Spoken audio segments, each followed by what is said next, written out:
சங்கீத புஸ்தகம் 45ஆம் சங்கீதம். ஷோஷனீம் என்னும் வாத்தியத்தில் வாசிக்க கோராகின் புத்திரரில் உள்ள ராகத்தலைவனுக்கு ஒப்புவிக்கப்பட்ட நேசப்பாட்டாகிய சங்கீதம். என் இருதயம் நல்ல விசேஷத்தினால் பொங்குகிறது. நான் ராஜாவை குறித்து பாடின கவியை சொல்லுகிறேன். என் நாவு விரைவாய் எழுதுகிறவனுடைய எழுத்தாணி.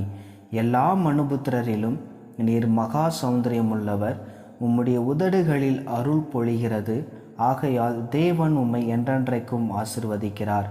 சௌரியவானே, உமது மகிமையையும் உமது மகத்துவமாகிய உம்முடைய பட்டயத்தை நீர் உம்முடைய அறையிலே கட்டிக்கொண்டு சத்தியத்தின் நிமித்தமும் நீதியுடன் கூடிய சாந்தத்தின் நிமித்தமும் உமது மகத்துவத்திலே ஜெயமாக ஏறி வாரும்.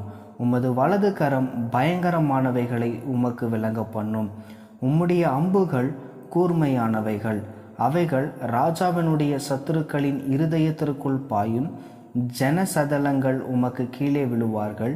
தேவனே, உமது சிங்காசனம் என்றென்றைக்கும் உள்ளது.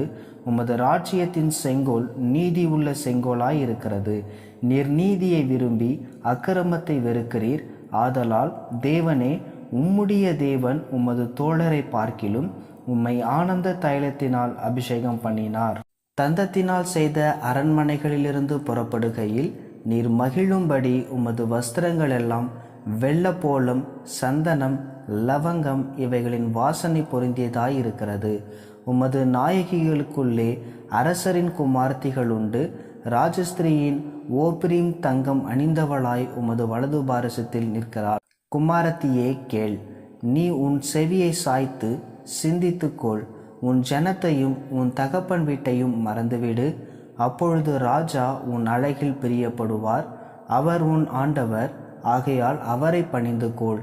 தீரு குமாரத்தி காணிக்கை கொண்டு வருவாள். ஜனங்களில் ஐஸ்வர்யவான்களும் உன் தயவை நாடி வணங்குவார்கள். ராஜகுமாரத்தி உள்ளாக பூரண மகிமையுள்ளவள். அவள் உடை பொற்சரிகையாயிருக்கிறது.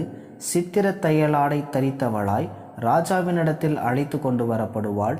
அவள் பின்னாலே செல்லும் அவளுடைய தோழிகளாகிய கன்னிகைகள் உம்மிடத்தில் கூட்டிக் கொண்டு வரப்படுவார்கள்.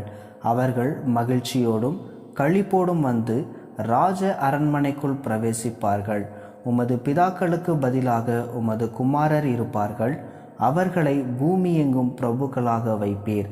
உமது நாமத்தை எல்லா தலைமுறைகளிலும் பிரஸ்தாபப்படுத்துவேன். இது நிமித்தம் ஜனங்கள் உம்மை என்றென்றைக்கும் உள்ள சதா காலங்களிலும் துதிப்பார்கள்.